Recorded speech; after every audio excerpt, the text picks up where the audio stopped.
What's up, everybody? Wanted to make a video on how I make beef jerky.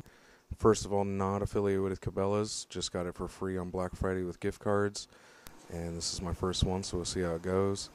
Um, so, on making beef jerky, you want to pick a meat that's lean, a little bit of fat is fine. This is a bottom round roast.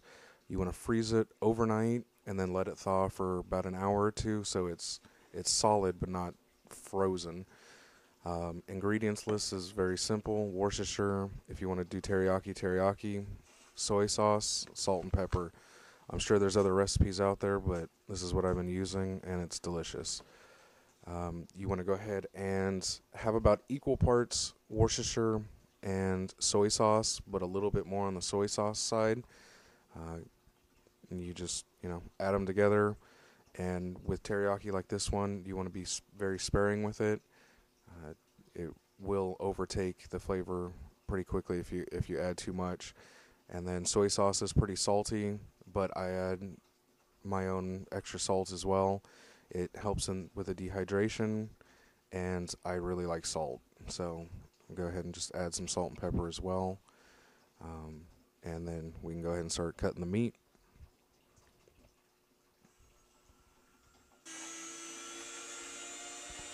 And here's just some the meat cutting, checking out how it's working. It's the first time ever using a meat slicer.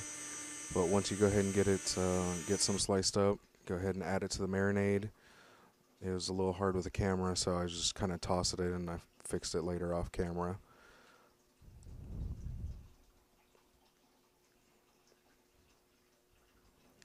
Now using the slicer, it definitely cut down on the waste of things that I couldn't slice with a knife the previous times I've done it.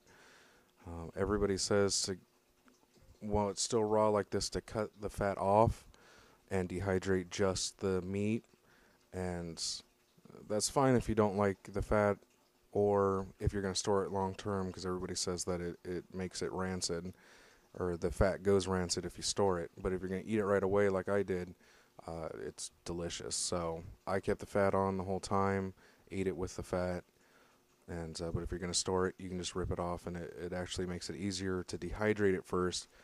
You can just rip the fat off. It comes off without pulling off the meat. If you cut it while it's raw, you take a little bit of the meat with. And there's a couple, I showed these videos here just because I don't know if it was just me being retarded, if it's the slicer, or if it happens with all. But as the meat got down lower, it's kind of got stuck between where the meat goes and then the blade there. So if anybody happens to know if it's me or if it's normal, just so I know for if I'm doing something wrong.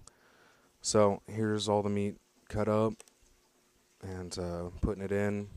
I weave it back and crisscrossing each layer, and there was obviously not enough marinade, so went ahead and just added more.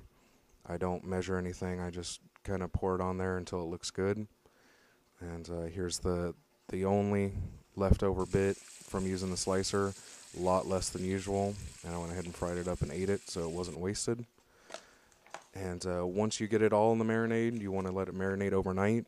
This is about halfway through. Went ahead and turned it so that way all the meat could get in the marinade, and let it get soaked all the way through.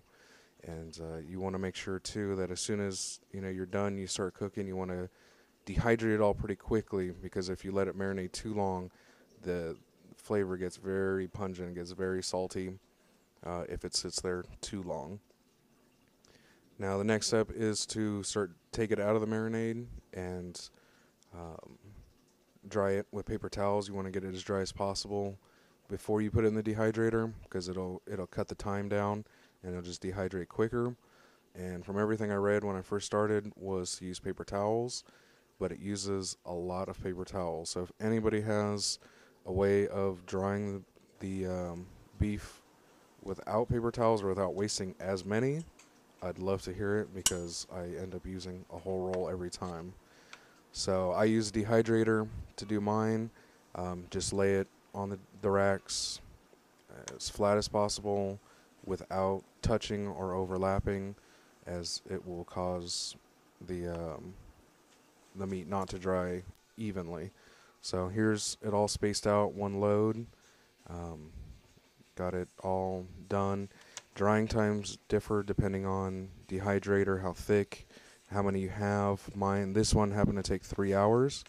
And here's the finished product. You know it's finished when you bend it and it splinters but does not break. Thanks for watching.